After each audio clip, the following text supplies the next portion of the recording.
Hello, everyone. I'm Ron Booth with the South Fulton Coalition, and I'd like to welcome you to this town hall. This town hall is for Councilwoman Carmalitha Gumbs. She's a candidate for the mayor of the City of South Fulton. Our moderator tonight is Mr. Mike Dunn, and I only have one ground rule for everyone, and that is to be respectful to the candidate, to the moderator, and everyone in attendance. So at this time, I'm going to turn it over to our moderator, Mr. Mike Dunn. Mike? Good evening, everyone. So glad to have you all here with us tonight to speak with Councilwoman Gumbs as she is running for mayor of the City of South Fulton. Ron just went over the ground rules. It's same as always. So we're going to move forward with respect. It's a professional environment, and hopefully we're going to have a good conversation tonight. All right, Councilwoman, did you have any introductory statements that you wanted to start with before we get started? Well, sure. Good evening. I am Councilwoman Carmalitha Gumbs, and I want to thank you all for hosting this conversation tonight. It gets people an opportunity to get to know me a little bit better. So thank you for doing this.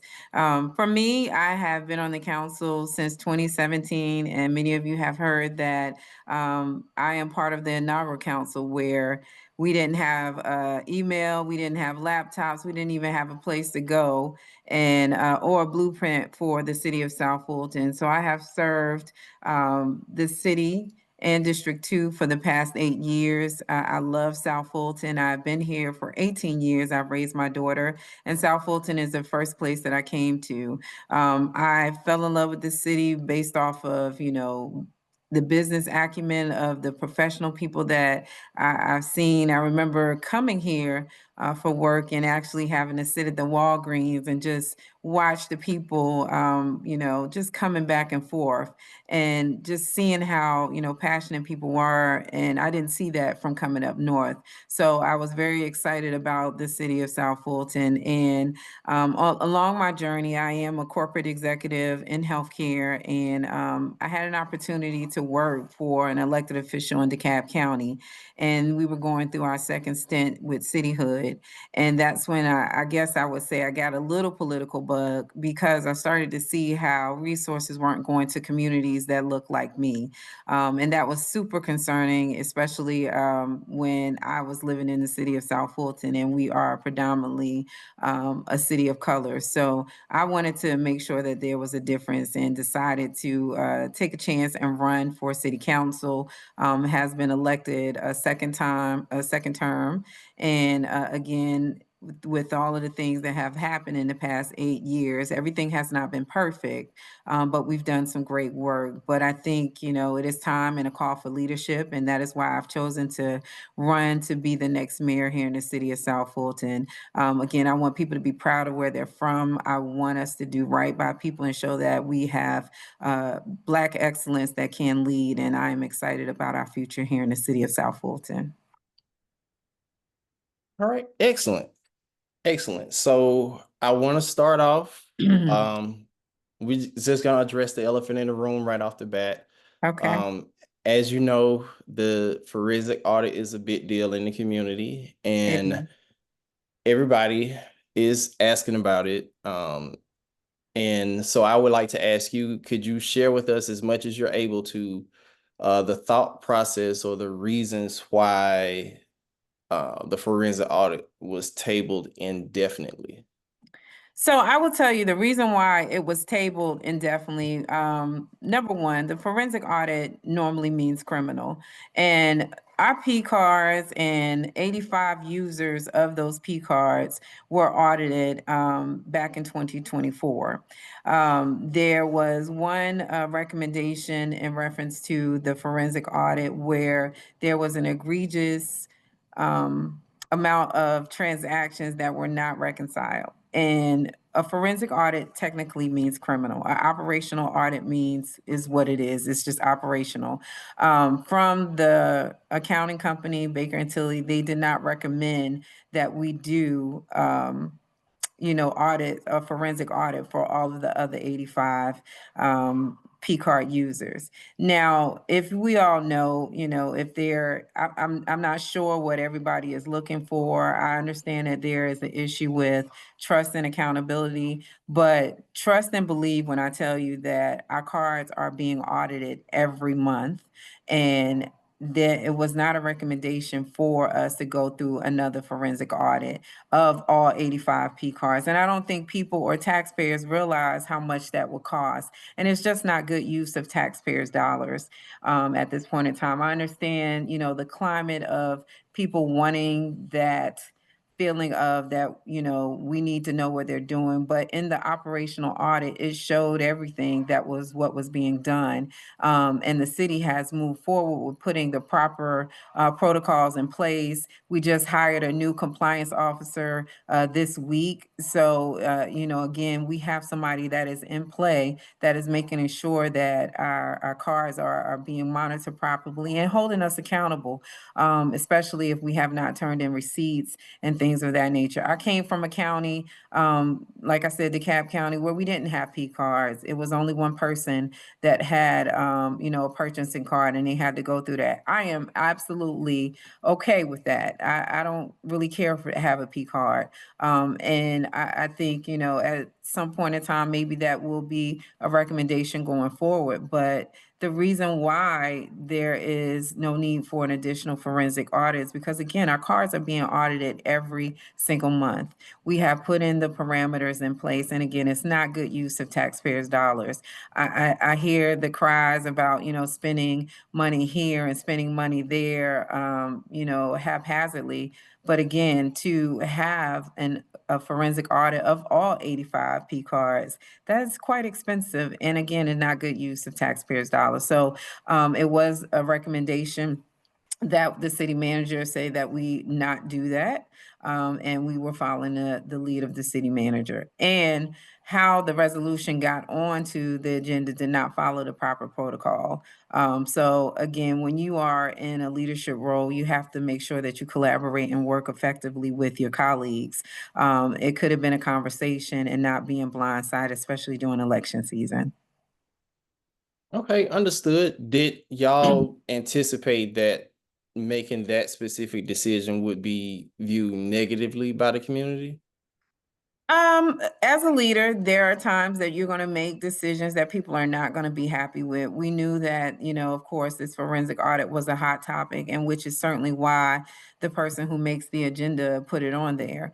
It didn't follow the proper protocol, and I do want to apologize to the residents because they have been put in a precarious place of where they are wanting more information and wanting to know more about, what's going on with our purchasing. But again, all of that is available. The audits that you are looking for, they're all available on the state's website. So that information is readily available.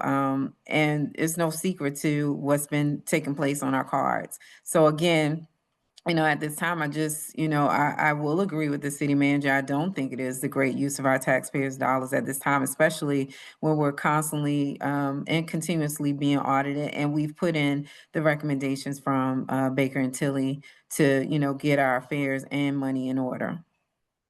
Okay, so if elected mayor, what is your plan, or do you have a plan yet to rebuild the trust between the city and the citizens regarding the spending of taxpayer dollars? Well, absolutely. I do have a plan. I believe that we have to be even more transparent and open to restore the trust and accountability for our elected officials. One thing that I will encourage is that we will still have, open dialogue. We will continue to make sure that we are not silencing our community. They are open to have conversations. I want to host, frequent town halls and going to each district individually to hear their concerns from each of their communities, and just trying to listen and learn from them in ways that we can help. I also want to make sure that we host, time where you can spend. I will have office hours where you can spend time with me and just talking and sharing, whether it be via Zoom or coming in the office to just kind of, share your concerns and try to see what we can do to help. Another thing is that I want to institute quarterly newsletters to where you're hearing from us and especially the mayor's office, in reference to things that are happening, kind of giving down, a play-by-play of what's taking place, so residents are a little bit more aware. I think that's one of the things that we're truly missing, is that people don't really get engaged in politics unless it's something that's impacting them, or, at the last minute when they're, sent out a gaslighting newsletter or something that, just triggers them. We want to make sure that people and residents are engaged in the process. City government is hard. Technically, it's supposed to be boring, but I do want to make sure that residents are involved in that process. So again, we got the quarterly newsletters that's coming from the mayor's office, streamlining communication. I know that every council member has their own newsletter, and they look forward to communicating with their constituency. But I also think that we need to start speaking in one voice. I'm not going to be able probably to take away their communication from their constituency, but I would like to make sure that we're operating in one voice and making sure that we have a communications department that is working and effectively trying to do that as well. So those are ways, again, we can continue to make sure that we restore trust by making sure that our processes are online where residents can view them, our transaction. We did have OpenGov, but we transitioned to the system of Tyler. So that took that system down for a minute, and we are about to restore that. So residents will be able to see actions that are taking place in real time. And just, being able to be transparent. I think that is the first step of restoring trust back into our local government, and also holding our city employees accountable for that. It starts at the top. Leadership is important. So I definitely believe that we need to make sure that we have that transpiring all throughout City Hall. So if you have that being held accountable and we have ethical behavior, I think that we will work hard to restore trust back to the residents in the city of South Fulton. All right. So we have our first question. Sure. Reverend Lockhart, I just sent you a request to unmute.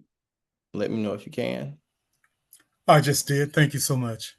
Oh, you're welcome. I do have a question for Councilwoman Gumbs. I have also posed the same question to many of the other candidates for the sessions that I've attended. And that is, what is your view of Jesus Christ and the gospel? What is my view of Jesus Christ? I believe I cannot live this life without him. So thank you for that question, Reverend Lockhart. I pray every morning. I read Proverbs every morning. And I think it's important that God is the center of all things. I am a member of Renaissance Church of Christ here off of Butner Road. I have been a member for the past 7 years. I believe that God orders my steps, and that is why I actually chose to run for this seat. I think that he's in everything that I do. He has aligned me to make sure that I do for what I do for the people.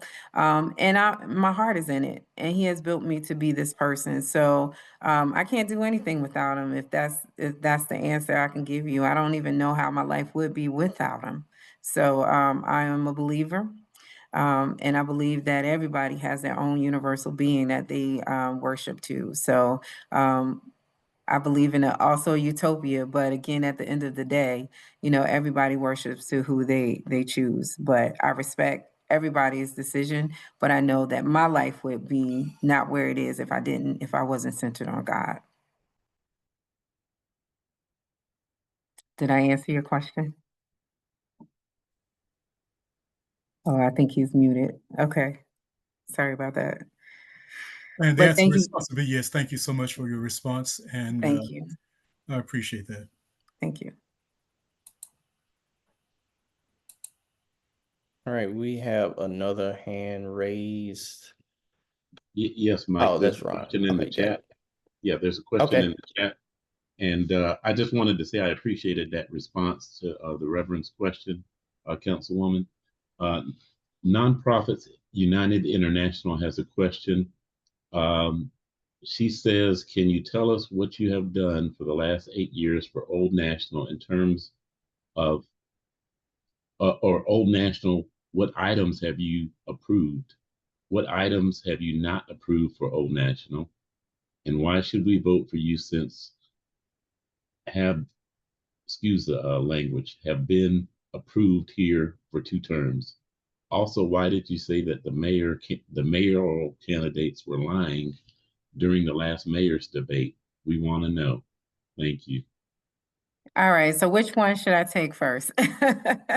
So, Mr. Booth, can you read that first question for me? So I want to make sure I get it right. I will, and I apologize. I think there's some small typos. Can you tell us what you have done for the last 8 years for Old National? What items have you approved? Okay, so as a sitting council person, you don't just represent a certain district, you represent the entire city of South Fulton. So a lot of the measures cannot get approved unless you have 4 votes. I have approved majority of everything that has been requested off of Old National, especially when we talk about the public safety building or any resources that are needed on Old National. I do support my colleagues that represent the area of Old National. I spend time on Old National. Just because I represent a different district does not mean that I do not support Old National. So that is definitely something that I want to make sure that is loud and clear. One of the things that I do want to make sure is that we unite both sides of the city. And I think that there's a clear distinction that happens is, that they have this divide that is Old National against, the rest of the city. And that's not the case. We need to be unified in what we're doing for the city of South Fulton. But there, a lot of resources that have gone to Old National. I don't even remember voting against anything that, that was needed for Old National, such as public safety or sidewalks or anything of that nature. Now, I'm not the biggest fan of warehouses. I do know that. But I also have not voted against, anything that would be detrimental to the Old National corridor. I support my colleagues in their decision. If they don't feel like it's a good fit for Old National, for their constituents, then, in some cases, we may not agree, but I do respect their positions, and that is what I've done in support of Old National. So, but I would like, as your next mayor, to make sure that we clear that gap to where people think that it's Old National against the rest of the city, because we're one city and we need to operate as such. And what was the second question? You kind of answered the second one, so I'm going to go on to the third one. Okay. And she's saying, and I don't know any background on this, so I'm just going to kind of say it the way it's written here. She's saying, why did you say that candidates for mayor were lying at the last mayor's debate? And she's saying, we want to know. Well, the truth and the reality is that it was a lot of lies. I'm not gonna stray away from that. And it was a lot of lies that were told in that church. That's why I asked a lot of residents to make sure that they're vetting their candidates. And unfortunately, when people are campaigning, they're sharing a lot of things that they've done and have not done. And for me, that is what I was hearing. A lot of things that were untruth. So, there was mention about turning, data centers to green. You can't do that.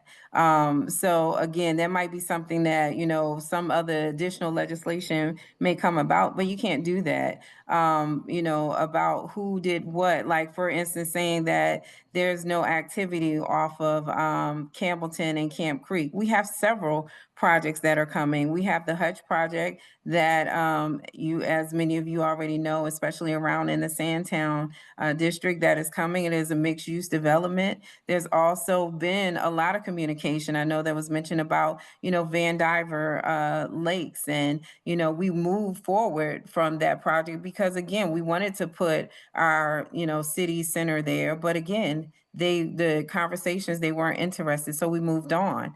But they are still active and a project is still moving, and I have conversations, often with that project. So there is a lot of economic development that is happening. And, just like I said, I think it's the responsibility of the residents to ensure that they are actually doing the research. But that is the concern. It is very tough sitting in those type of forums and hearing people embellish a lot of the stuff that they've done, unfortunately.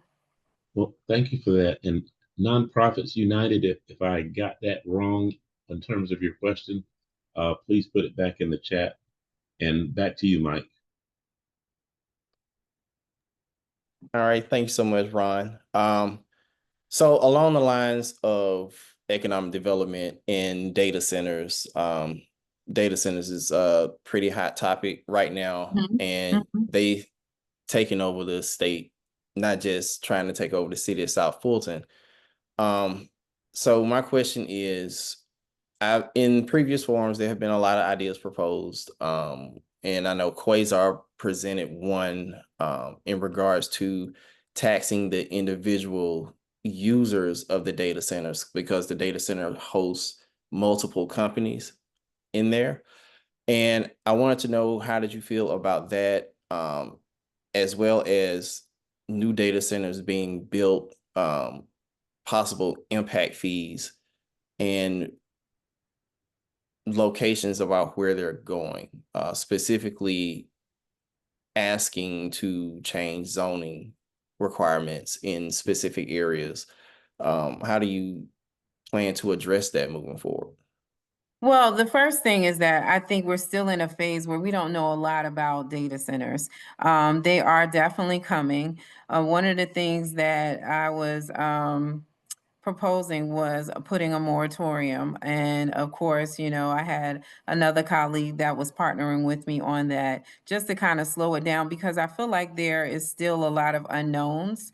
But the city has moved forward with putting special regulations around data centers and, special permit. So before a data center is given any green light, they have to come in front of the council in order to get approval. Secondly, I think, we don't know the environmental factors that are in play, and many more things, the power issues. So I think there's still a lot of unknowns. So I don't necessarily know how I can respond to the idea of what Mr. Alexander presented, but I do feel like that more information needs to be done in reference to that. Now, the city is working extremely hard, especially around our plans for the city, and making sure that we are putting, data centers in their proper place. My concern has always been, I don't want data centers or warehouses backing up to residential properties. And that has been one of the main reasons why we became a city, is that we wanted to control that, along with making sure that we had great public safety,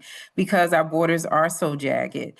One of the things that I want to make sure that we continue to do, and I've spoken with Mayor Vince Williams, is that we have the support to be able to communicate with other mayors in the surrounding areas. I have great relationships with every mayor as they are as of right now, to ensure that we are really taking consideration of South Fulton residents. Certainly, we cannot stop them for what they want to do in their own particular city. But again, I think that we need to do more collaboration, and we need to work together in reference to that. But, there's a lot more that needs to be done around the study of data centers. I think there, again, like I said, is still a lot of unknowns, and I think we need to probably try to do what we can to do to kind of slow it down at this point. But like I said, we are making sure that we are doing our due diligence in reference to making sure that they're in the proper locations.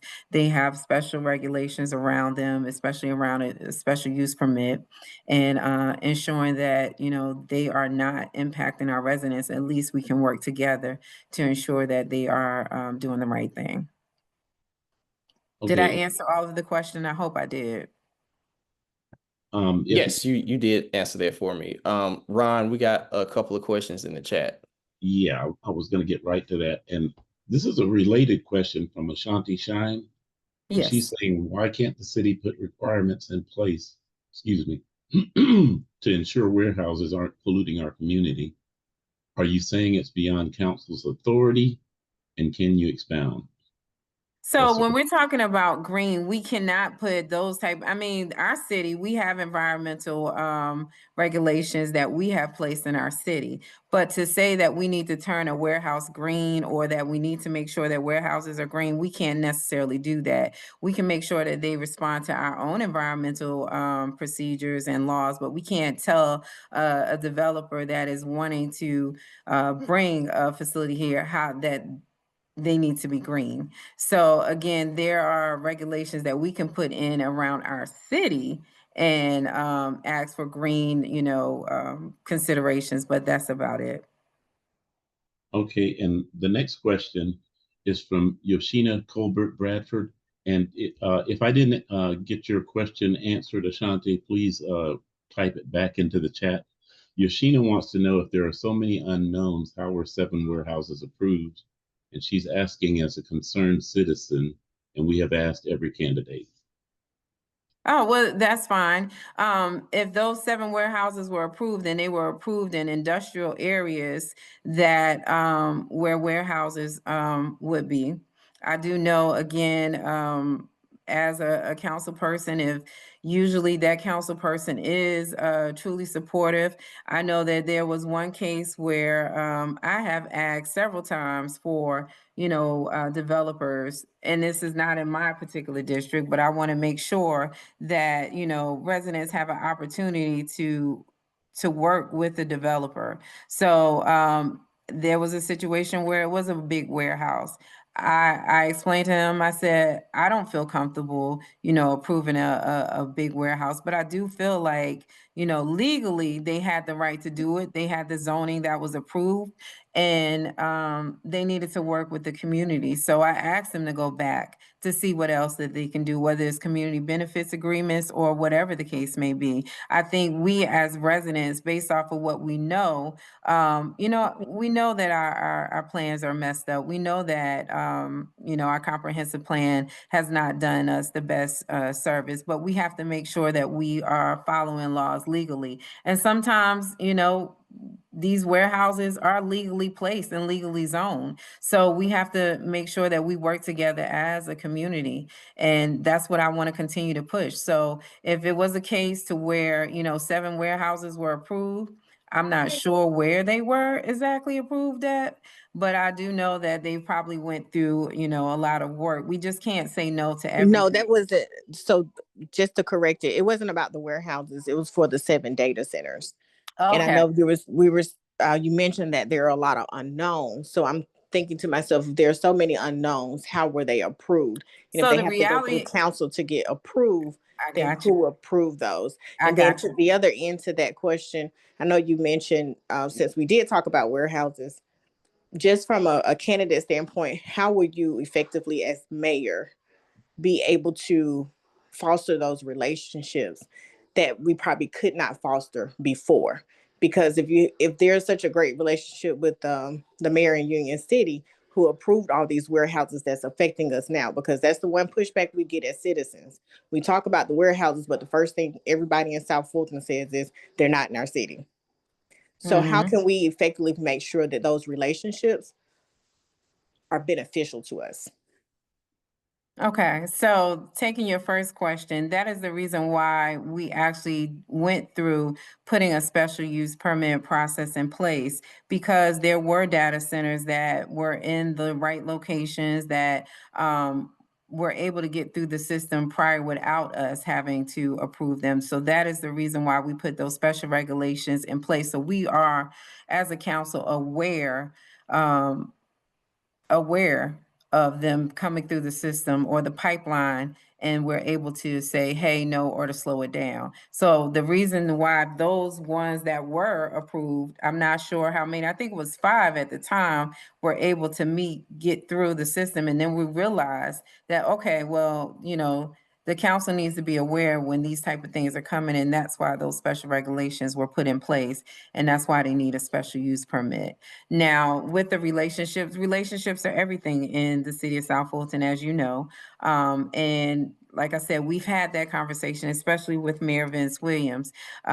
Even to talk about, some areas in the city of South Fulton that, in Union City that may need to come to the city of South Fulton. So there are conversations that were not had with the last administration or even in the administration prior to that. So for me, I want to make sure that we continue to talk, make sure that we have those opportunities, because there might be some land swap that we may need to do. I know, the reality is he's not going to give us the prime land, but I do think that, some land needs to come back to South Fulton. So I will continue to work hard to build strong relationships, again, making sure that we collaborate and do the right thing. I have no problem now with doing that. So I hope as your next mayor, we will continue to do that, and I have the support.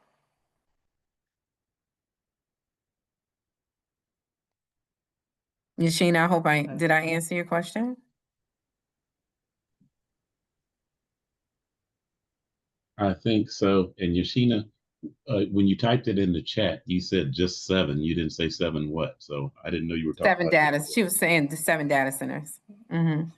Yeah, she Thank said you. Yes, I was muted. Yes, you answered it. And yes, you're correct. I didn't put it in the chat. That's why I wanted to make sure I spoke. I didn't specify. So thank you, Mr. Run. Okay, I have a question if you don't mind, Mike. Sure, go ahead. Okay, Councilwoman, I don't know if you saw the news earlier today or not, but the state approved Canton, Georgia, to have a WellStar 230-bed hospital. Their population is 39,000. Ours is almost 3 times that, and I'm just wondering what your thoughts are on getting a hospital in the city of South Fulton. Well, I think one of the things, of course, is that we definitely have to work with our state department. In reference to that, of course, as many of you know, you need a certificate of need, and it is been very challenging. I know, since the first term of running for council, that was one of the things, of course, that I work in healthcare, that we've tried to champion. But it is about relationships. I'm not gonna even, sugarcoat it. Of course, we know that these are private entities. You have to have the relationships again, and they're under contract. So we don't necessarily have that, relationship where we're able to go and get the WellStars and get the Grady's, but they have to, want to come to our city. Now, we were able to have some movement, of course, as you know, with the hospital that is coming to Union City, but that was based off and brokered off a relationship that the mayor had with the governor. So we got to make sure that we have the right people in play that are able to have those conversations with those private agencies to have them come and, look at our city. Unfortunately, we're not able to do that, and Union City was able to, pull it off. I wish it was in the city of South Fulton, and I do think in time we will be able to get our very own hospital. But I do understand that Grady is moving from the emergency part, and they do probably foresee that it'll be a full-fledged hospital probably within the next 5 to 6 years. And But I'm very hopeful that we will, as we continue to grow as a city, that we will be able to get our own hospital. okay, and there's a 2-part question in the chat from Quasar Alexander. The first part is, what personal studies have you done on this topic of data centers? And I'll let you answer that, and then I'll ask his second question. So my personal studies is that I'm just like every other citizen, trying to figure out the phenomenon, trying to understand why there are so many data centers coming to the cities of color. And not just, South Fulton, they are coming to a lot of the cities on I-20. So for me, that is what I'm trying to figure out. I've read, some of the information on the Forbes magazines in reference to data centers. There was people send me articles all the time, but again, that's the kind of research that I'm doing is, speaking with people, trying to understand and understand what's going on. We have subject matter experts, especially around, Georgia Power. They've reached out, they've come to some of the town halls as well, just to kind of share what impact it does have on, our community and power. So data centers right now is just a hot topic, and, whatever I can glean from any type of research is what I've done. But I can't specifically say everything that I've read and known to be true about data centers, because again, I feel like there's still a lot of unknowns. Okay, and the second part of this question is, how many data centers did you vote for? And did the Fulton County Development Authority inform the council about these data centers? Can you speak to that? I can't speak to that officially, how many I voted for. I do know that there was one that just recently came across that we did vote for, and I think it was one that was off of Burdette, maybe somewhere over in that area in District 5. So I do know about those two that I voted for. I do think the other other 4 or 5, I'm not sure, they came through. So I can't remember at this point in time. I will go back and look, and whoever that is, I can make sure that I share that information and you can let people know what it is. Okay, thank you for that. Quasar, if you had a follow-up, please type it in the chat. Mike, back to you. All right, thank you, Ron. They are stealing my thunder with the data center questions, because I was gonna ask those, but it's all good. Yeah, but our city is much bigger than data centers. I know it's a lot and it's a big phenomenon right now, but I know our cities is much bigger. We got a lot of great things happening in the city of South Fulton. Indeed, we do. Indeed, we do. So I do have a question about business licensing in the city. Mhm.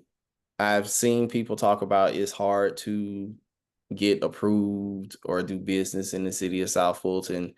Is there any truth to that? And if it is, why do you think it's hard to do business here, and how can we change that? Well, I can tell you it is truth to that. I am a small business owner myself. I can tell you that I have friends that live in the city that are small business owners and entrepreneurs. It's a lot of red tape just having to go through the system. We have digitized a lot of our permitting process, and they go through Sage, but it still takes a long time, because even with our Sage process, in order for you to move forward in the next step, it has to be approved by somebody. They have to wait until that person is available to actually look at the permitting, making sure that they have all of the documents in place, and then that information slows it down. So it still takes quite a while. I'm hoping that with the improvement of a lot of the, modernization of the system, I think that's important. I think we also have an issue with not having modern and up-to-date text codes. We did a lot of copy and pasting when we came over from Fulton County, and a lot of these text codes don't necessarily work anymore, especially since the pandemic. Business models have changed. So it's different now in how we do business, especially around home businesses. So I think we need to make sure that we modernize a lot of our text codes and making sure that it's streamlined, and that we cut the process down. I think currently, as we know, it takes about maybe 100 days, and that's way too long, especially for any business owner, especially an entrepreneur that's just starting off. So we want to make sure that we streamline those type of processes so it's easier, it's more efficient. I do think that we do not have the best reputation. I think we need to make sure that we rebrand our community as being a little bit more business friendly. And again, I think that's one of the things that I will make sure that we champion as your next mayor, is that we need to become a more business friendly community. We do need to streamline the process for people getting their business license.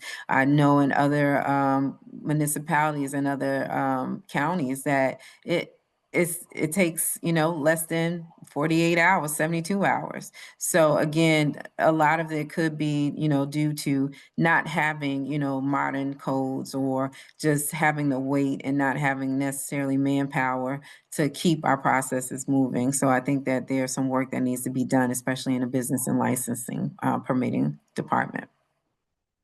All right, thank you. I appreciate that. We have a question in the chat from Hamilton, and then Mel has his hand raised, and I will get to him after I read Hamilton's question. Referring to the P card mentioned earlier, are you for removing it from our city if the people want it gone? Why or why not? I am absolutely okay with not having a P card. I definitely think, like I shared earlier, is that I came from a municipality that is okay with, not having a P card.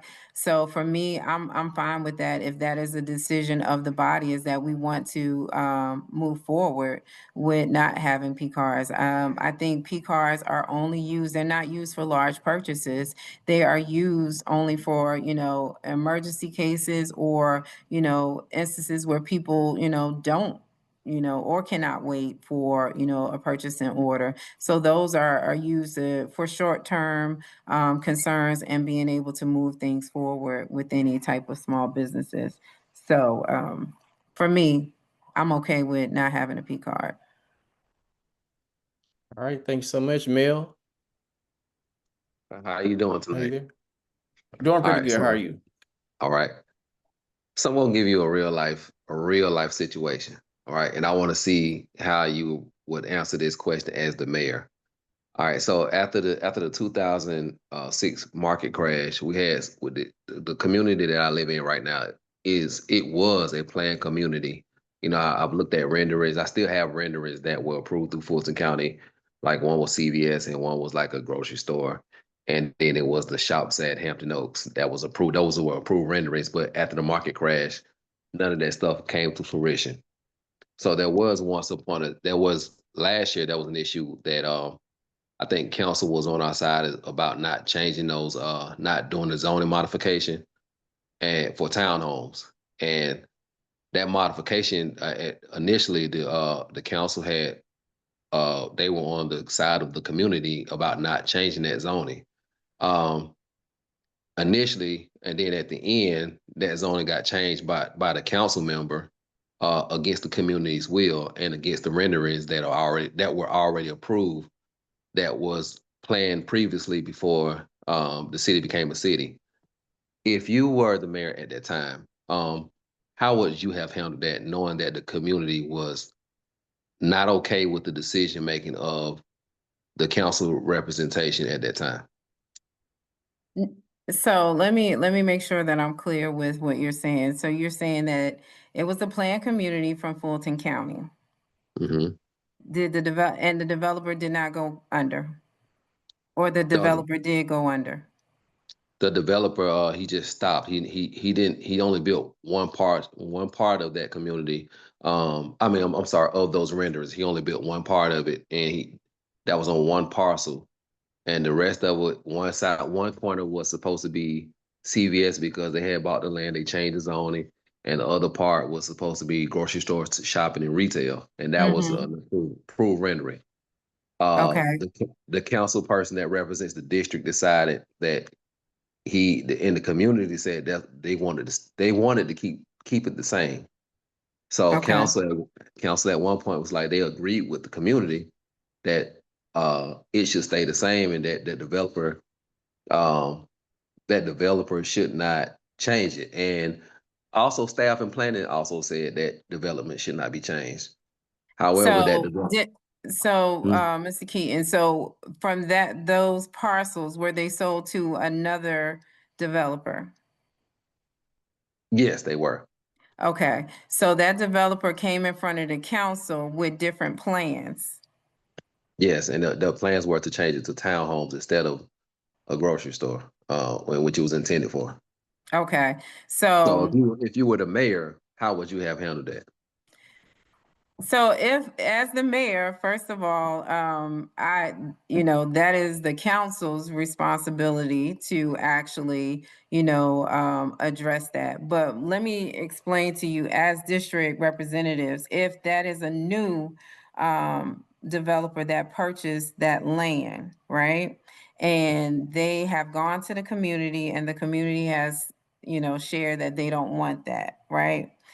then it is the responsibility to try to figure out how to make it work. Because at the end of the day, if it is legally zoned for townhomes, so I'm not sure because I'm getting pieces of the information. So if it was zoned already for commercial piece there, because as a planned community, in some instances, for depending on the parcels, right? It could be that that parcel was a CUP or that it was on commercial. But if they're wanting to put townhomes on it, so then it would have to be zoned for townhomes. And what you're saying is that the community said no, they wanted commercial there. The What community kind of, said the community said no.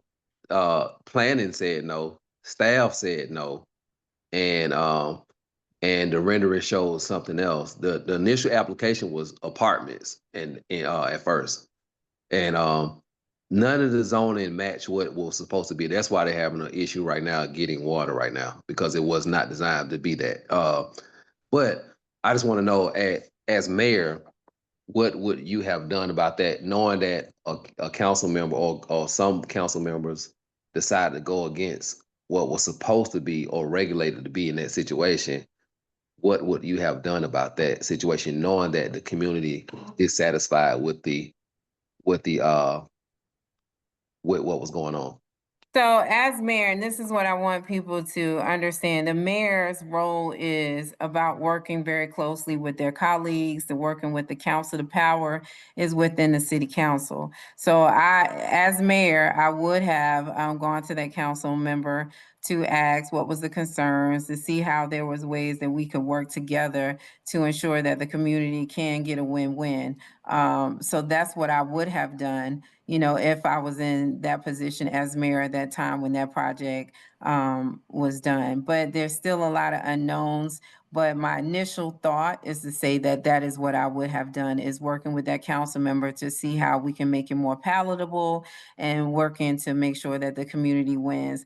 A lot of residents don't understand that in some cases we have to make some tough decisions. Now, I'm not saying in this case that was the case, but I know from my own personal experience as being a district council person is that a lot of, decisions are not going to always be popular. And in some cases, to avoid litigation, yes, you will have to make, those tough decisions. So in my opinion, if that was the case and what you've shared with me, that would be how I would start to see if there's a way that we can work with the community and the developer to get what it is and that they want to see in their community.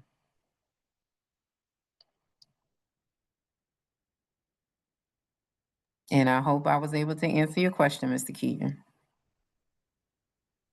Okay. There's questions in the chat. The first one is from, and then we'll get to you, Ms. Williams, and Guided Insurance. From Reverend Lockhart, he's asking, is there any word as to why the few pharmacies on Old National, for example, Walgreens, was changed to a beauty supply store, and then the CVS at Bethesda will be closing on November 12th? There is no word on that. I do know I spoke with the councilwoman for that particular area. I have shared with her some ideas of to why it may be closing. One of the things it could be is, usership.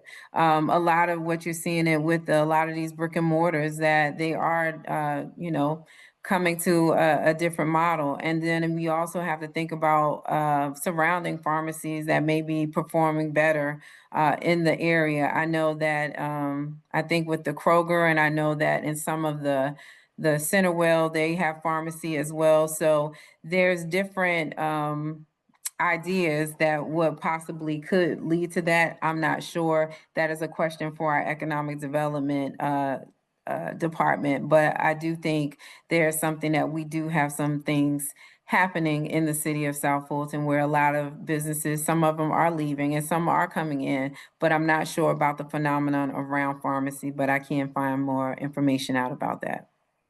Well, thank you for that, And I Councilwoman. am aware, and I am definitely aware about what's happening, especially with the Walgreens and the CVS, and I believe there's a new pharmacy as well. Okay, thank you for that.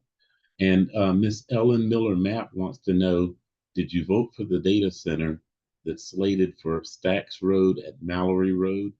And she's saying the location is less than 1/2 mile from one subdivision and 1 mile from 2 additional subdivisions. I do believe that when that legislation came up for us to vote for it, I do believe I supported it based off of what we spoke with in reference to the councilwoman for that particular area. I do understand that, again, in some instances, you know, it is assigned. I think the councilwoman worked very closely with that particular area. I honestly think that, you know, that was the case, but I'm gonna be honest with you, I don't remember, but I do believe that I did support that vote for that council, for that particular one on Stacks. Okay, thank you. And Miss Ellen, if you have a follow-up, please type it in the chat. Mike, back to you. And I did see the comment that, you know, I'm not listening to the constituents and I'm dismissing.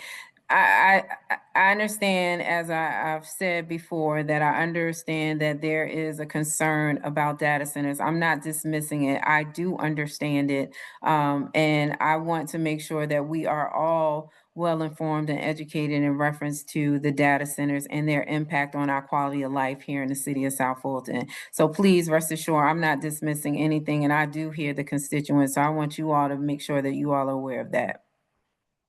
Thank you. Mike, back to you for the live question. All right, thank you, Ron. And we had Jane up next. Okay, good. Thank Okay. you all. Okay, good You're evening, everyone. And hello, Councilwoman. How you doing? Good evening. Okay, so my question too was about the closing of the pharmacy. And I think he said Bethesda for the CVS. I thought it was on 138, but anywho, so I'm gonna go past that right now. But there is a pharmacy that I learned tonight from a meeting that is inside of where Folks is. I didn't know about that. So Inside of what? where Folks, you know, over off Old National. Grown folks? Yes, they say it's Oh, a okay. pharmacy. Yeah, they say Okay, it's a yes. pharmacy in there somewhere. I gotta find out. It And is. and I think it's Black owned too. Is that right? Okay. Yes, it is. Okay, very good. Okay, so for those that didn't know that, because I didn't know that. Okay, so you know, in July I came down. I know everybody's probably sick of this question, but I'm asking. So, because I'm asking all the mayor candidates. So I came down in July 22nd, about open comments. Now, had that came up tonight? Because I'm not sure. No, it hasn't come up as of yet. Okay. Okay, so are you number one in favor of open comments for the public? That's number one question. And you know, the council meeting, they go long, right? They're long, sometimes they're combative and argumentative. And sometimes when we come, like me, the community, we can't even speak because the time has gotten late in the hour, right? Yes. So how can the mayor control that? And I guess you would, well, first, let me just ask those questions first. Are you in agreement? So I am in agreement with bringing open comments back. Okay, But I do want to make sure that we have certain regulations around them because, of course, as you know, when they first happened and we opened up all of, I guess, the mechanisms to allow open comments, people use them for their own benefits to attack the council members. And, you know, some of that is fine because as elected officials, you have to have tough skin. But a lot of it was not about the business of the people. So we need to make sure that if we are going to have open comments, that if we're going to be doing them online, that there is somebody that's in the comment section able to truly monitor the comments, because I do think a lot of misinformation is placed in there. I think a lot of it is used to do cyberbullying. So I think there's some ways that we can work around that. I also think, you know, setting the agenda and setting the tone of the meeting is important. Making sure that, you know, good stuff is put on there, that we will be able to talk about, things that are truly important to the people and not things that are frivolous or to cause, or incite the residents here in the city of South Fulton. So I think that tone comes when you are truly looking at the agenda and setting it and making sure that we do stay on pace. Now, I do know in some of our council meetings, they do get spirited, but I just ran a meeting the other day and we were out and done in 7 minutes. So it certainly wasn't a long agenda, but we have to have respect for our colleagues and being able to move things forward. And I think that I'll be able to do that. So I am supportive of it. Again, we need to look at how we can make sure that residents do have an opportunity to talk about, what's on the agenda, but making sure that it's done in the most respectful way. Right. We're not just talking about what's on the agenda, but talking about what they want to talk about when they come to the meeting. It doesn't have to be on the agenda. I want to just make sure that's clear. Because the problem is sometimes the community may not be available with what you all set on the agenda, which can be changed at any time. So, the time that they come may be the only time that they can get to the meeting to talk about what they need to talk about, whether it's lighting, sidewalks, traffic study, whatever it is. So I just want to make sure. So Jane, have you worked very closely with the councilwoman that is fostering that legislation? I would suggest that you do that if you have not, to make sure that she's able to get your perspective on exactly what it is that you are looking for or wanting the community to support. I do think that in some cases, that is how you control some of the meeting time, because again, if we're trying to run efficient agenda in a council meeting, some things may not necessarily be appropriate for that council meeting. But again, if you work very closely with the councilwoman that is building that legislation, I think that might be some input that we can look at. Okay, so I don't think it has anything to do with legislation. I think that if the community has input that they want to share, it should not matter about if they have spoken with their. I'm not saying do. no. Okay. I don't want you Okay. to twist my words. What I'm saying is that there is currently legislation in order to bring open comments back, right? So I want you to share your input with that councilwoman to make sure that that is included in that, is what I'm saying. Okay, and it is. So now the last time I was there for y'all last council meeting and I left because it was going past 9:30 and one of the council members had voted to move the public comment to after zoning. It was already 9:30. So it didn't even get passed because the city attorney had not drafted the legislation. Yes. So when I want you to make sure that everybody is understand that, because I did see the comments saying that we took it off and that we weren't being transparent. The city attorney said the legislation was not ready and that was why it was removed. So again, I know, but I just want to make sure that it's clear for the public is that we did not take it off because we were hiding anything or we didn't want to do it. It was taken off because it was not ready to be presented to the entire body. Thank you, Councilwoman. Thank you, Ms. Williams. Next question, guided insurance. Okay, yes. Good evening, everyone. This is Tanya Isles Anderson. Yes, I'm owner of Guided Insurance.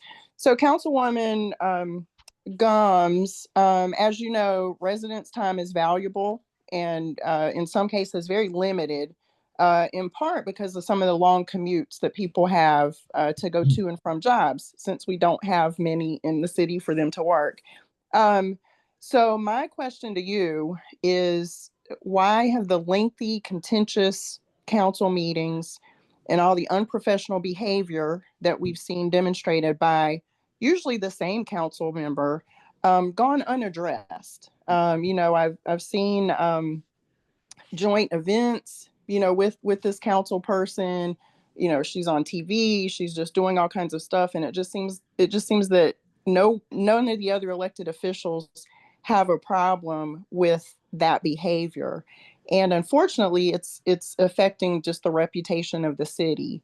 So if you're elected mayor, how can residents be assured that you're going to do something about that behavior? Have the meetings run more efficiently, and call people out. You know, if you're going to behave that way in public, then it should be addressed back in public and not waste the residents' time. You know, again, some residents want to participate, they want to be engaged, they want to give input, they want to know what's going on, but they just don't have time to sit there and observe, you know, grown people who can't sit through an entire meeting without having to exit the meeting room 2 or 3 times or stand up And or faces. So what would you do mhm. if you were mayor, since I, you've been a part of these meetings? Well, I wholeheartedly agree. I think that, residents are extremely tired of our reputation and what we are seeing on the news. Again, we all have spirited conversations. There have been times where many of us have not been our best self in these council meetings. But what I do say is that we do work together. I think that a lot of us have done joint meetings. We've, joint events together.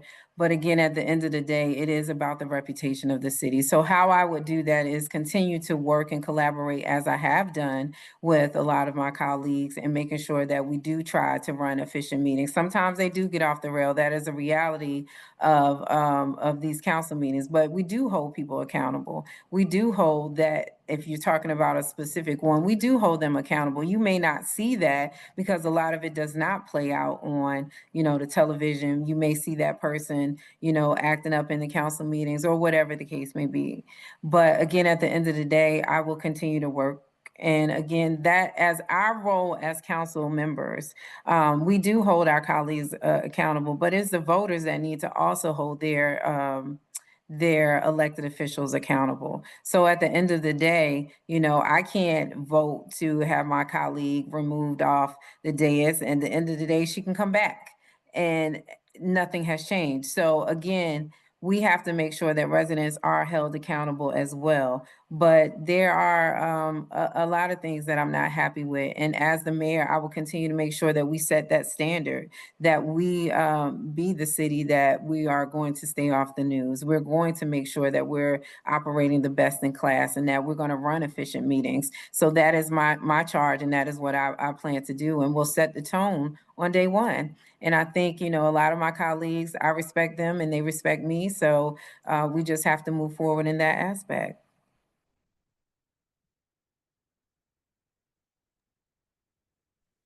Did she answer that question for you, Tanya?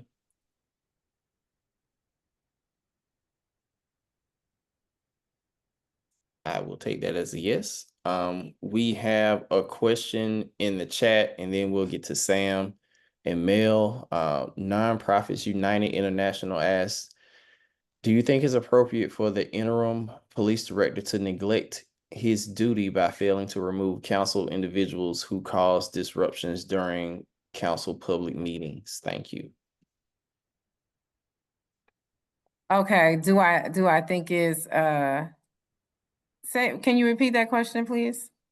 Do you think it's appropriate for the interim police director to neglect his duty by failing to remove council individuals who cause disruptions during council public meetings?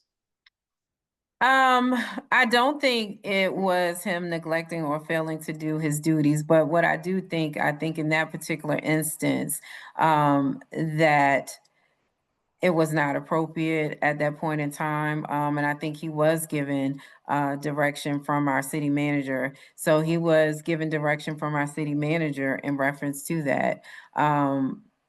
We can't direct our public safety administrator. That directive has to come from the city manager. So for me, I think, it was appropriate at the time. We were able to still get through the meeting. So no, I didn't have a problem with him not saying that. And I think it was something that we definitely needed to work out at that point in time. It just is, unfortunate it played out during our council meeting instead of behind closed doors. Thank you for that. Quasar, he's been waiting for a while now. And this is in regards to data centers. When you made that vote, what research did you do before voting, or did you rely on her? So again, as we've said, I've done the research in reference to, data centers for my own personal knowledge, based off of the information that we had from the councilwoman that supported it, as well as the legal, advice that we get from our city attorney. That was the reason as to why, or from, CDRA. So it's a number of things. That's not the only research that predicated my support for the project. Again, if the councilwoman has done her due diligence, and that they had the information from our city attorney, as well as provided the documentation, and it followed the land use plan, that it was in the most appropriate area, then that probably was the reason as to why I supported it. Again, that was quite some time ago, but that's the research that I've done. Again, providing the information that is available and out there, in reference to the data center, and it changes every single day. I'm always seeing something new, a new article every single day. So right now, it's still building a knowledge base of, the impact of what these data centers, will have on our city and our community. All right, and we have a question from Sam Bowen. Sam, I just asked you to unmute. If you could unmute your mic. Yep. And Can have you the hear me? floor. Can you Yes, hear we me? can. All right. Good Hey, evening. Sam. Hey, Councilwoman Gumbs. Doing a good job. Thank you. So I'm going to take it a little different direction just to get people to see your personality a little bit more. Mhm. What personal experience or professional experience do you feel most stretched your abilities and helped you become the leader you are now, as well as a person who has a moral compass that's clearly defined when you make your decisions? So I would say the biggest thing, of course, I have the corporate leadership, background, and being able to lead teams and being able to be successful in growing companies, especially small businesses. But I would say personality, and what really drives me to do this is thinking about my daughter. Um, you know, I've grown her up here. She moved here when she was 5. She's gone off to school. She's gone off to, be a graduate of Spelman. She's working in her first healthcare job, and now is preparing for medical school. But the reality is that once she went off and she, stayed on her own for quite some time, she's finished college, she's had, an apartment, but she couldn't afford to live out and continue to live on her own. So she had to come home. So a lot of what, I do is because we're trying to create a legacy for our future. We live in this world where we're trying to address the right now, but when we look at a lot of things, we're trying to build a city that will be here for our kids and our legacy, and for wanting to make sure that we have younger people that are attracted to come to this area, that want to build businesses in this area. So I think about all of that, when I go in and read to the schools, or when I'm at the library with the young kids, because I did see that, somebody had put, oh, well, she only focuses on seniors, but that's not true. I do work with seniors on a daily basis, but I love all people. And I think that is the most important piece for me, is to make sure that we are driving generations to build a city that we can all be proud of. And I think that's what really drives and fuels a lot of what I do, because I want us to be proud of South Fulton. I want to be a city that we are so happy to be here where we want to come live and play, work and play. And I want people to talk about South Fulton in a good way, to where they're like, oh, I can't wait to get to that city. I want to live there. You know, just like when I came to Atlanta, of course, you know, I wanted to live here based on a whole number of things I probably can't share with you all at this point in time. But I came here because, you know, I saw, you know, the potential, and South Fulton was the first place that I landed, and I still see the potential. And that's what I'm about. I want to build a city that we can all be proud of and be a part of that. So that's what I got. And the second part to that, just speaking to like what drives your moral compass, like what helps you make right and wrong. You know, if no one's perfect, so we Yeah. all make mistakes sometimes. Mm-hmm. But what drives that compass forward for you? You know. So thinking about if I can sleep at night, you know, being in this position, especially for the past 8 years, you know, you take the shots, you take the hits. People, you know, say a lot of things that are certainly not true.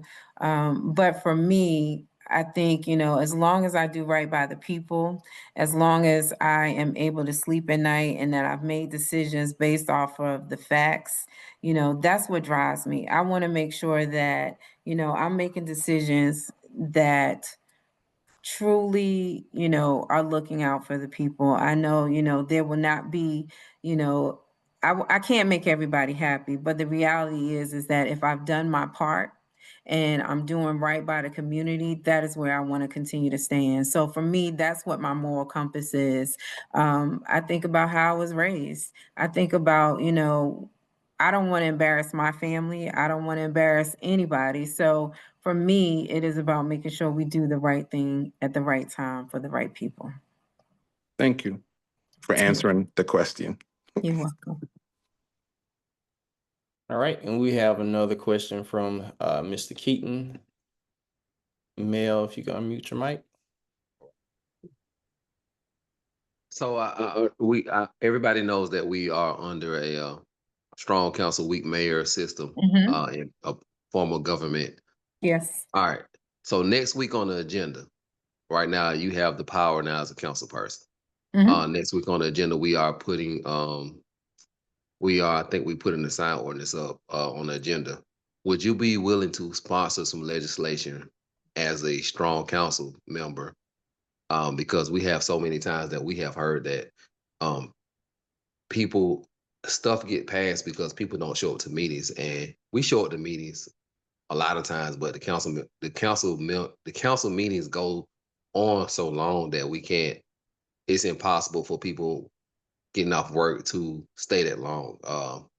With the kind of things that we have going on in the council meetings, would you be willing to sponsor some legislation that limits the amount of times that a developer can defer an item? Because we've seen items, especially in my district, that have been deferred for almost a year, or maybe over a year. Would you be willing to add that to an agenda coming on an oncoming meeting to limit the amount of times of how many times a developer can defer an item before getting removed from that agenda? I do think there's already legislation in place for that, but I am supportive of that. I do think that we do need to limit how many times that they can defer. I do know that, you know, we didn't have a lot of that, and some things that as we've mentioned, we need to tighten up in our CDRA department. So I do support that type of legislation. I know the planning commission has that as well, but I do support that. But I do think we have some legislation like that already in the pipeline. Now, you mentioned about the sign ordinance. What you were talking about two different things. So we're talking about deferring and then the sign ordinance. What? Help me understand. Mel. Okay, now I can hear you now. Okay, okay. I'm sorry, because I was on Okay. mute. I was muted. I know we're putting that on the oncoming agenda. So I think the sign ordinance. The sign ordinance is important. I do However, too. I know I do too. But I really feel like this. We've been talking about this situation. And I really feel like it's time to tackle this situation with how many times a developer can or an applicant can defer an item. We've been talking about this for over a year. So Yeah. I'm asking, as a strong council system, would you be willing to put this on the agenda with that as well? So let's Maybe see, perhaps. yeah, what I can do is see where it is in the pipeline. I gotta find out who is the sponsor of that legislation and see where it is and see what we can do to kind of move that forward. I can do that. Okay. Mhm. Okay. So can you say on record that you will do this tomorrow and then get back with me, and then we can I have will do my best to see if I can get it done tomorrow to see, but I can't promise you it will be on the agenda because I do not make the agenda. The mayor makes the agenda. I can walk items on, but you have to make sure that you have a number of votes in order to get that done. Okay. Thank you. Okay, all right. And Councilwoman, it's right at 9:44.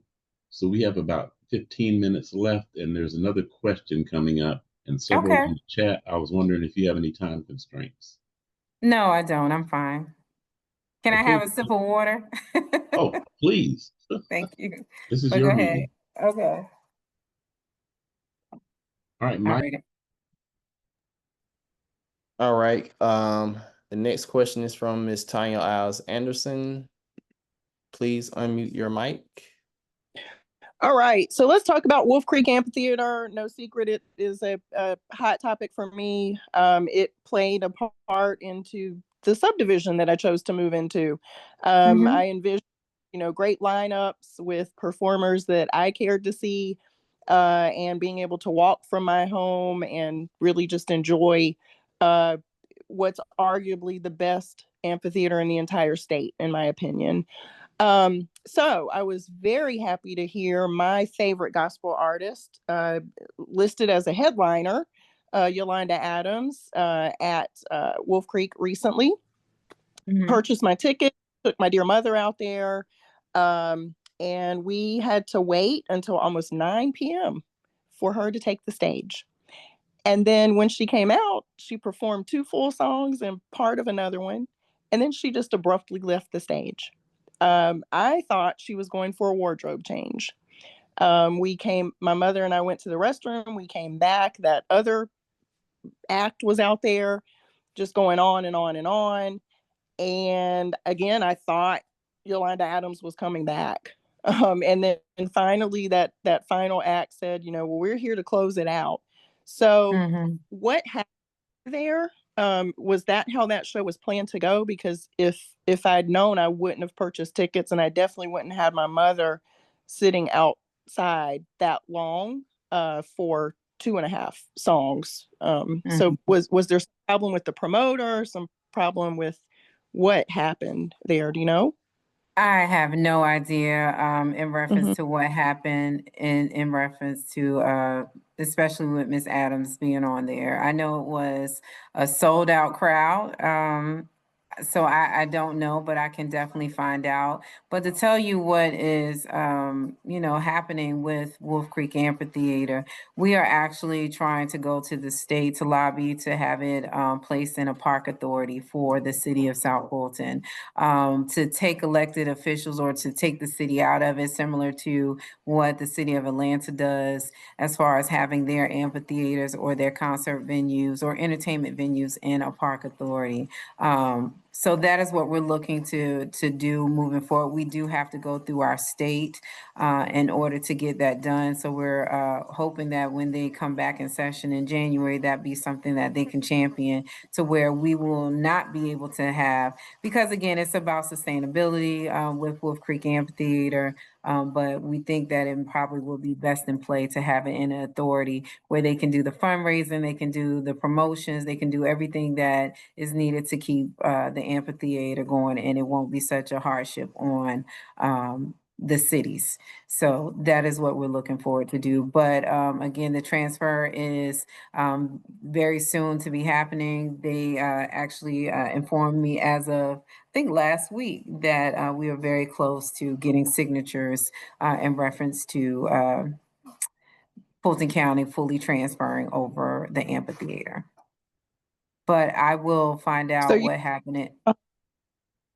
I'm sorry. okay, so you mentioned that when the session comes back in January, so does that set us up for having no concerts No. next year then, or? So Okay. there is a plan. I think the city manager is working on that in reference to possibly looking for additional promotion or an extension. I'm not too sure, but that is the city manager who will be working on that. But we will have concerts next year as well, and hopefully a better lineup. Okay. All right. Okay. Thank you. You're welcome. All right, and we have a couple of more questions in the chat. We have another question from Quasar. With so many candidates running for mayor, there may be a runoff. If this happens, some residents may not have their first choice on the ballot. What would you say today to those voters who may look at the two final candidates for a new choice? Well, what I would say is that you have to look at leadership and you have to look at continuity. One of the big things that you've heard me all share is that this is not a job that anyone can just say, wake up and say, I'm going to be mayor. There is a level of continuity and there is a learning curve, getting on this council and being able to navigate City Hall and being able to understand, the direction of the city is going. So continuity is definitely important with the amount of projects that we have going on in the city. You'll hear from many individuals. Our city does not look the same that it looked in 2017 when we first started. It doesn't look the same that it looked in 2021, 4 years ago. So we have to make sure that we are looking at people that are ready to move the city forward, that are looking at, the truly how to move the city and work with the people to get it done. So I would say leadership and continuity are important, and that is what we need to move the city forward and to keep the wonderful things that are happening. I think one of the things that we also are missing is that there's a lot of great things happening in the city of South Fulton that we don't often get to talk about because we have such a negative connotation. But what I do want you all to understand is that you have to have somebody that'll be ready to lead in day one, that knows the city manager. I've had the opportunity to work with all of the city managers that we've had, but I do believe that there's opportunity to bring change to our city,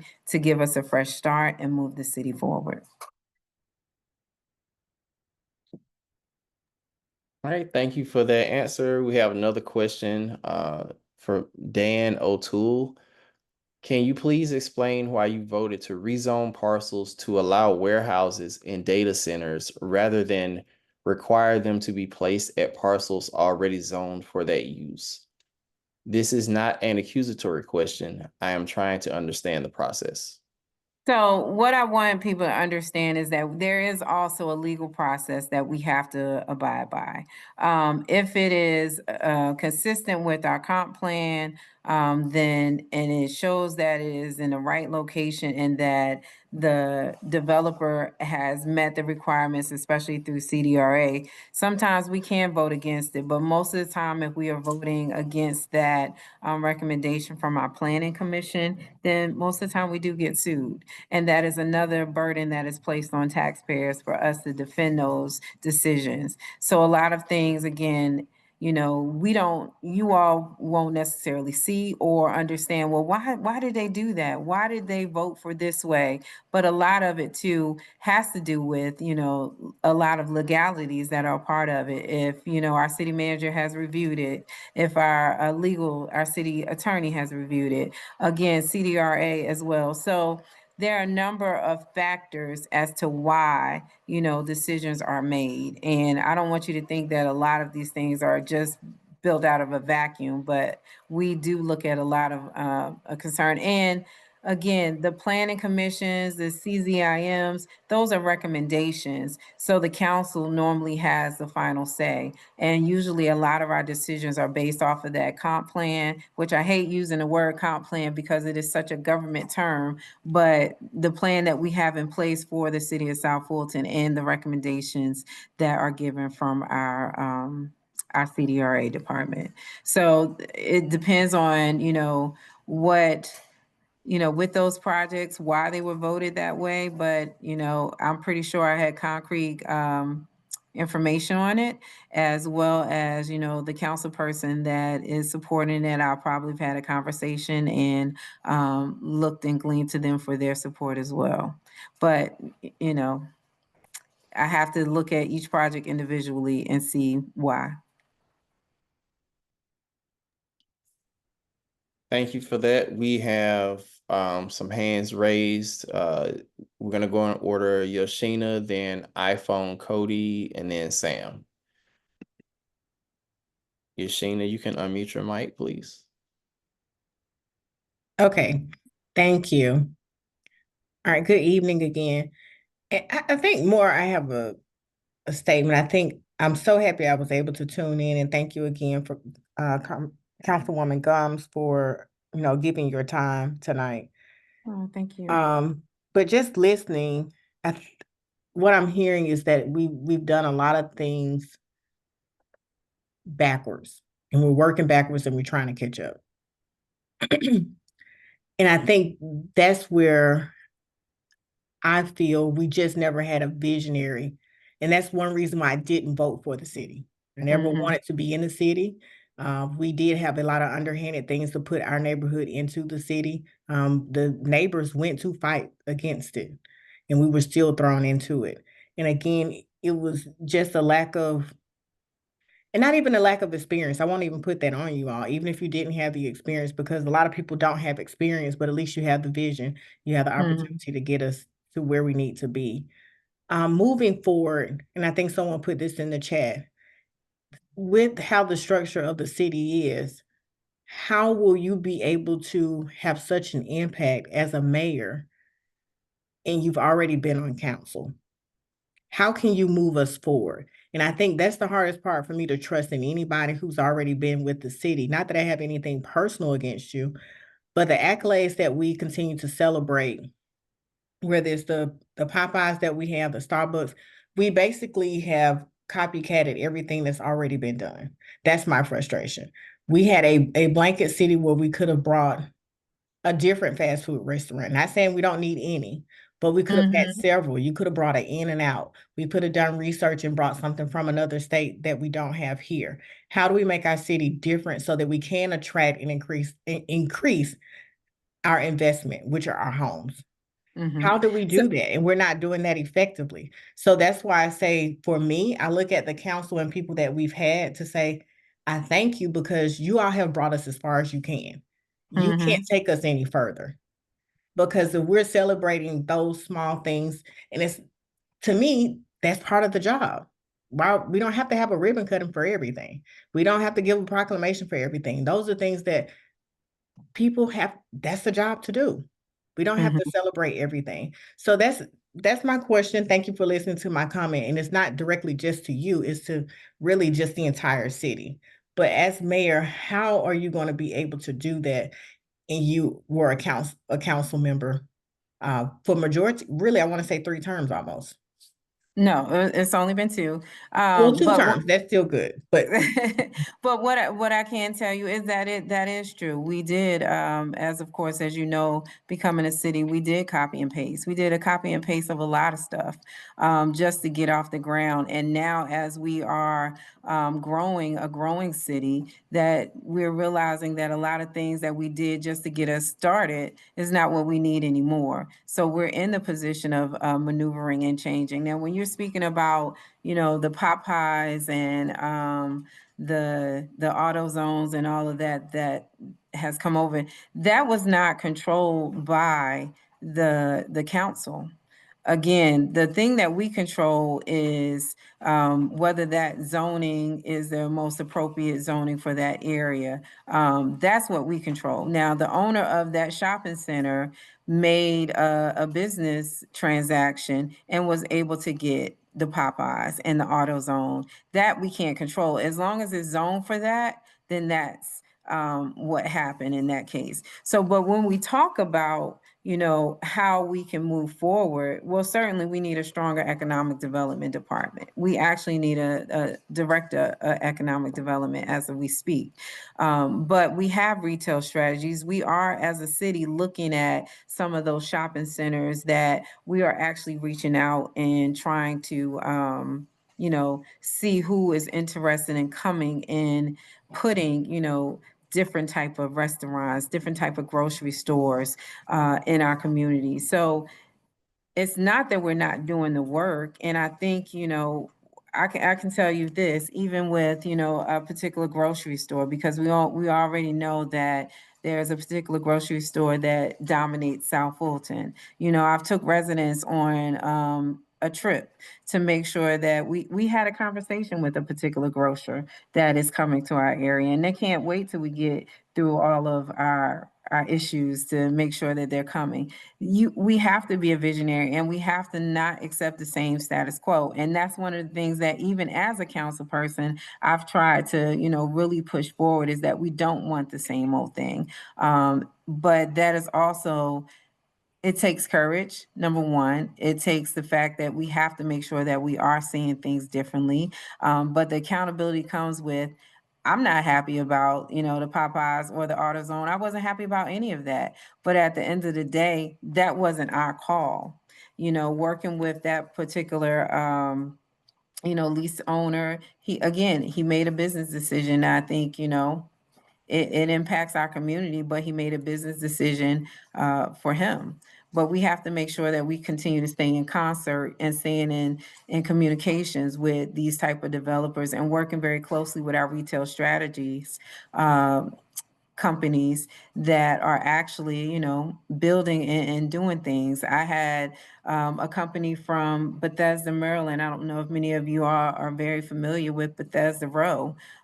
They came down and they spoke with the city manager and presented plans, because those are the type of mixed use development that I want to see in the city. And I was able to bring them here so they can have that conversation, and people fell in love with it. So that's what we're talking about, is being able to have the courage to move this city forward. So that's the accountability that I saw somebody put in the chat that I'm willing to do for this city. I'm leveraging my relationships that I've had and I've made over the time, not just being a council person, but also in my day-to-day of how and who to bring to the city of South Fulton. And that's what I will promise you as your next mayor. I don't think that this is something, relationships are important, but I, again, think it comes with the continuity, knowing the climate, knowing our city, and knowing what we need. I think that's the most important thing. And that's what I'm committed to continue to do if I'm elected as your mayor. And I thank you for that. And the last thing I'll say is that, I don't want to continue to piece together City of South Fulton. Yes. The thing we have to do is get rid of the name. The second thing is we have to come together wholeheartedly and see what the entire city looks like and do smart development and develop the city in a way that it has never been imagined anywhere else. That's how Peachtree City has done it. That's how cities up north have done it. And I'm just tired of us piecing and putting together something to say, oh, I did this. Not you, but I'm just saying overall. And it's hurting our home values. And the infrastructure should definitely be put in place first before we continue to add density. Because I know the Quick Trip is coming on Cascade. Also, Aldi's is coming on Cascade. And I'm hoping that with them doing I looked at the 285 restructure. That is very massive. I'm hoping however that comes out, it will help with the infrastructure there, because as it stands now, the traffic is not going to be to withhold the Quick Trip that's right there on the corner and Aldi's. Where's the parking? Where's the land? How is it all going to work? So that's just my And little. those are, yeah, and that's those are valuable questions and concerns. But again, we're not listening. And I want you to make sure that you are a part of that, because again, we know that there are some infrastructure challenges in the city. We do. Of course, we see that every time we leave out our homes and we're stuck in traffic. But we're having those conversations with GDOT. We are having our conversations with our own internal public works and transport, because we do have a division of transportation in our public works department. We are doing the work. But again, government doesn't move fast, as you already know, and it takes time. But I can guarantee you that we're doing the work and making sure that we're trying to actively, get those voices heard. And I do believe that we do need to have a stakeholder task force with key stakeholders and residents to work and see how we can, get GDOT to be more active and being able to be more informal. We've started having those conversations again and moving our city forward. So I ask that, you just pick a leader that you can trust and that you're willing to see move the city forward and does have the vision. But I definitely think that it's worth it. You're welcome. All right, and we have Cody next. Cody, you should be able to unmute now. Cody, are you still with us? Oh, sorry. Hello, Councilwoman Gumbs. Hello. My question is, what would you do as mayor to kind of help with employee retention? I know, being mayor, you don't have anything to do with like things that control over the staff, but I know you guys can help implement some things. I was a former employee, and I remember you would come in sometime when we had events and you would speak, and I can't remember which programs you implemented some things. I remember that, and I also remember you were always friendly with the staff. You always would, kind of ask us what was going on, of if something was wrong. A lot of times we Mhm. didn't say anything because we was told that we can speak to you guys. So Yeah. Well, I think, a big part of our city is definitely making sure that our employees are happy. And that's why I will always be like, even though y'all are not supposed to talk to the council, but it kind of gives us a temperament of where we are, the moral compass of what's happening within our city department. And, it's unfortunate that people would tell you all not to talk to the council, and that used to burn me up. But I definitely believe we're only as strong as our employees that serve the city. So we have to make sure that we get to a place to where we are, really building and providing employees a place where they're feeling comfortable coming and giving 8 hours of their day, or even if not more. We have to start cultivating, a place where people want to come to work. People are excited about coming to work. And I think we had that at one point in time, but that has since shifted. And I want employees to be proud of where they work. I know right now there is, morale is down. People are trying to wait out to see, what the election is going to look like. But again, I think if we get down to back to the basics, if we're, making sure that we're supporting the employees, they're, able to, work and get their job done and not feel pressure from, any of their directors or council members, I think that we will have a really good work environment. And the fact that people are not afraid to, talk to the council. I think, there has been that communication that bothers me. Like I said, we're just humans as well. We're employees, and we want to make sure that everybody's happy. So I will continue to make sure that we have that type of, motivation in our city hall, making sure that people are, again, excited and proud of where they work. And that's how you retain good employees. That's how you get, the best in talent, to want to come and work. You have to cultivate an environment where people want to be there. And that's what my commitment would be, is changing that narrative and getting back to the basics of doing the work and having fun at work, and still doing the right thing. Yeah, I really appreciate that because you really did used to always ask, but I would never say anything. I would come I and stand in your understand. office and talk, I would talk about how nice your office looked and other things, but I would never tell you what was going on. I understand. Well, But you we always would do ask me find how I out was what's doing. going on. We do often find out what's going on. It takes a while, but somebody talks. But we do support the employees and making sure that you all have the basics of what you need and making sure that we turn the city around. I want this to be a best in class place where people can promote their excellence and show us what they got. But people have to want to come and work here, but we have to change the culture that we work in. Thank you. You're welcome. Thanks for the question. Thank you, Cody. All right, and we have Sam. If you can unmute your mic, please. Okay, I'm unmuted. All right, so I think, let me just say this. I do share the same frustrations that Yoshina shares. Living off of West Dubs, we already have 2 developments that are coming in that are adding a numerous amount of homes, but no commercial. And I know you worked really hard and long with the developer who wanted to put the commercial property plus residential property behind the BP. What is your vision for the city if you were to become mayor? And what would you do in your first 100 days to implement that vision? And let me just put it in this framework, because a lot of people use the term vision a lot, but they don't really say what theme is that vision. So like Union City, they wanted to be a logistical hub, which they now successfully are. Peachtree City, they wanted to be a golf cart type town, which they successfully are. So what do you see the city of South Fulton becoming in the next 4, 5, 8 years? What is that theme? What is that vision like for you?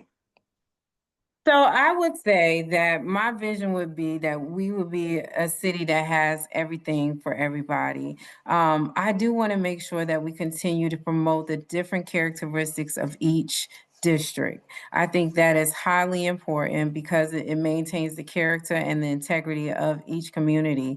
And that's what I want to be the theme of going forward for the next 4 years, is that people will know where to come and plant their business. People will know where they want to come and live based off of the characteristics of this community. So for instance, we already know that District 4 is listed as more of an agriculture area, or it's not a lot of lights out there because, again, as we know, they're close to, Chattahoochee Hills, but we want to maintain those type of characteristics because everybody has moved to South Fulton for certain things. And that's what we need to make sure that we are promoting. I know, District 2 has a lot, and just speaking, from what I understand is younger families, people that are up and coming young professionals that, want to move here with their families, and just being able to, highlight those characteristics is how we will be able to plan. I love the golf cart community piece. I have golf cart legislation that is definitely on the agenda. But again, as you said, it has to be a planned community. And that's what I want to make sure that we highlight within, our city, that will be known as a city that has something for everyone. So I would definitely say that. What I also would do within my first 100 days is making sure that, again, we create a culture of where people want to come work and play. We need to change the climate in City Hall. People want to come and work and do business in our city, but it's tough to get business done. I want to be able to promote that we are a business-friendly city, that we're open and ready for business after we, really tighten up our procedures and making it easier for people to want to come and do business in South Fulton. So I would definitely work with CDRA and the city manager to see how we can start implementing some different systems or tightening up our systems. But we have to get back to the basics. So for me, that's what that first 100 days will look like, making sure that we also reach back out to the community, that we take part in what it is that we want to see. As I shared before, we'll start going around and doing the listening sessions, making sure that we are tackling those issues that are important and that people want to see within that first 100 days, and being able to communicate. I know there was a mention about, a lot of ribbon cuttings and, getting those things done. But those are the things that people that we as a city have tried to tout, because again, trying to kill that noise of the negative. We want to showcase a lot of what's being done. So I know that, ribbon cuttings may be too much and too abundant, but we want people to see what we're doing in the city of South Fulton and show them that we are doing things, that we are moving the city forward. And those are the things that I would work on, day one. And again, streamlining that communication is definitely important, and getting it out to the people so they are feeling accountable, that they are seeing what we're doing as a city, and that they can be proud to know what we're doing. So that would be what I would do, Sam.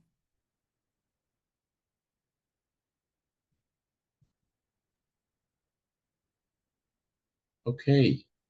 Well, thank Y'all you, finished with all Councilwoman. of these questions? I don't know. Do you see any more in the chat, Mike? Oh, man. It was a couple of more in the chat. Jane had one at the last council meeting. There were 4 proclamations given, which also took up a lot of time. How many Mhm. proclamations are going to be given in a particular meeting?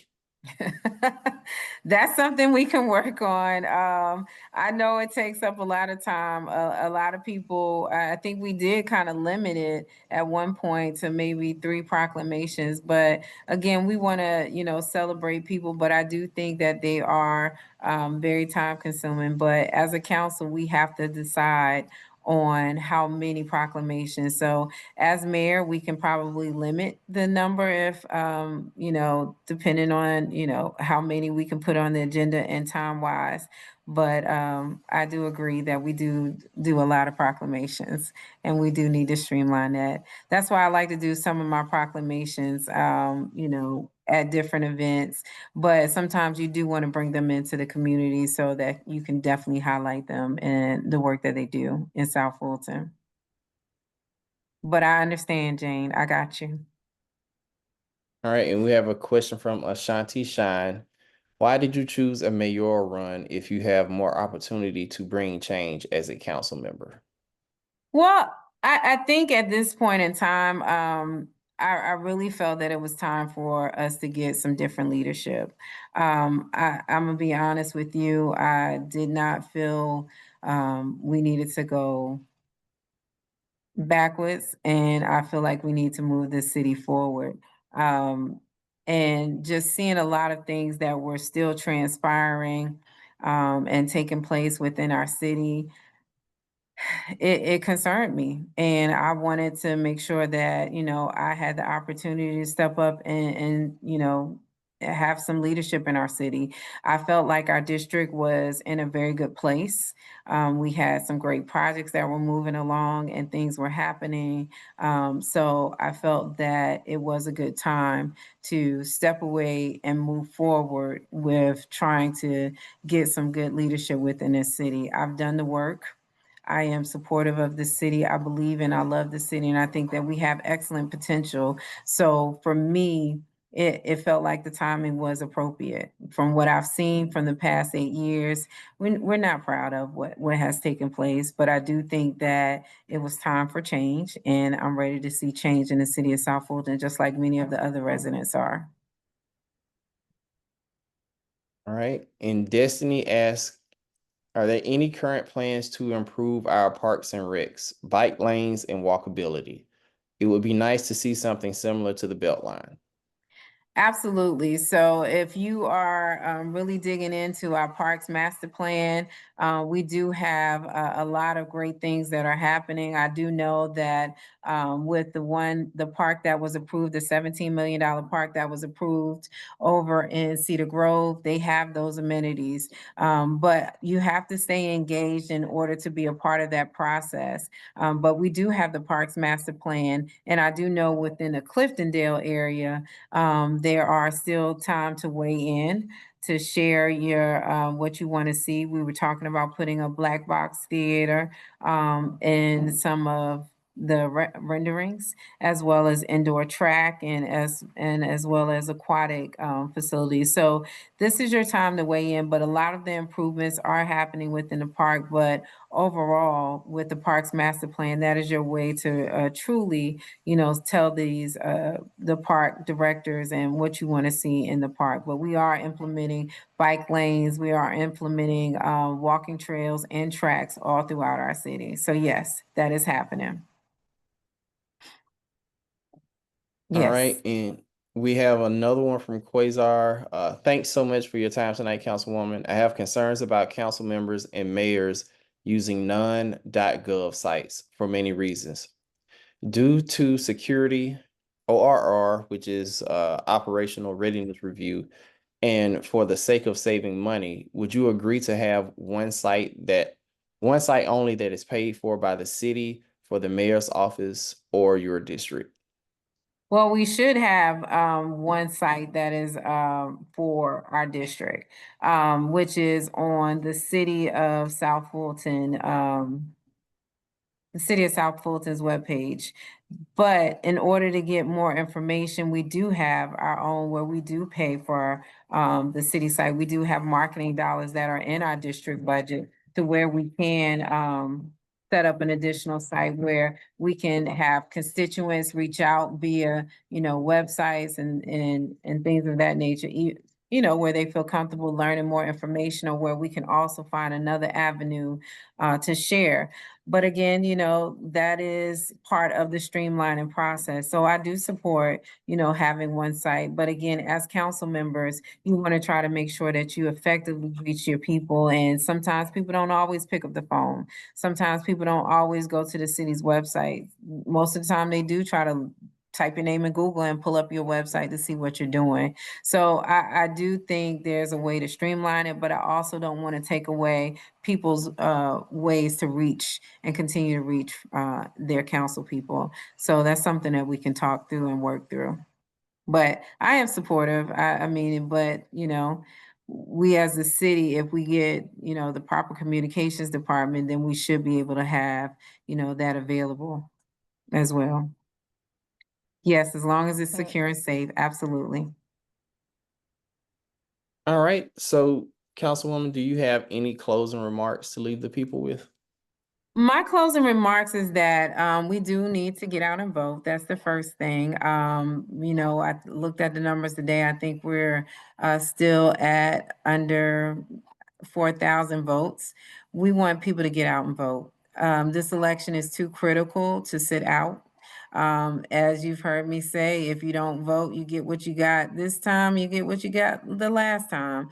But what is important is that we want to move the city forward, and not just as your mayoral candidate, but as a resident. I think it's just truly important that we really look at the candidates. We look at their leadership, we look at what they've done for the city, and we also want to make sure that we are capable of moving the city forward on day one. Again, I feel like I have those qualities. I feel like we've done some excellent work in District 2 that I want to see transcend across the city, especially around public safety, around making sure that we are focused and doing great economic development across the city. I agree with a lot of the comments, and I'm glad I actually did this conversation because I wanted to make sure I had the opportunity to, really hear from the residents and their concerns. So again, I am always been a hands-on council person. I will continue to be a hands-on mayor if I am elected to serve in that role. But again, our city is thriving. You want a mayor that, like somebody said, an adult basketball league. And we are the second largest city in Fulton County, and it's time for us to start acting like a big city. So for me, that is what's important, and I want to see the city thrive. And that is why I'm stepping up for leadership, and I hope that you will go and vote for me as your next mayor. Well, all right. All right. There we have it. There Thank you you so have much it. for your time tonight. Ron, did you have any closing remarks you wanted to say? I'd like to also thank the councilwoman. I know we went way over, so we appreciate your time, and I see that being echoed in the chat several times. So thank you so much for being here and talking to the people. That's what they want. That's what they need. I'd like to thank our moderator, Mike Dunn. Great job, Mike. Thank you so much. And also thank all of you for your attentiveness and for your questions and for being here. And I just want to remind you, we have our last mayor's discussion forum tomorrow with Kelvin Davis at 7 o'clock. So thank you all again. And Councilwoman Gumbs, if you want to type any information into the chat, contact information, website, whatever, please do so. Okay, all right, I will do that. And most of you all will be able to scan the QR code that's on the thing, but you all can also find me on www.carmelitha.com and any of my social media handles. Gums for Mayor is the one that's on Instagram, and elect Carmelitha Gumbs for Facebook. And I'm on TikTok too, but I'm still learning TikTok. Well, thank you again, Councilwoman. Thank All you, right, everybody. you're Have a welcome. blessed night. God bless South Fulton as well. You all have a good night. Thank Good you. night. Bye-bye.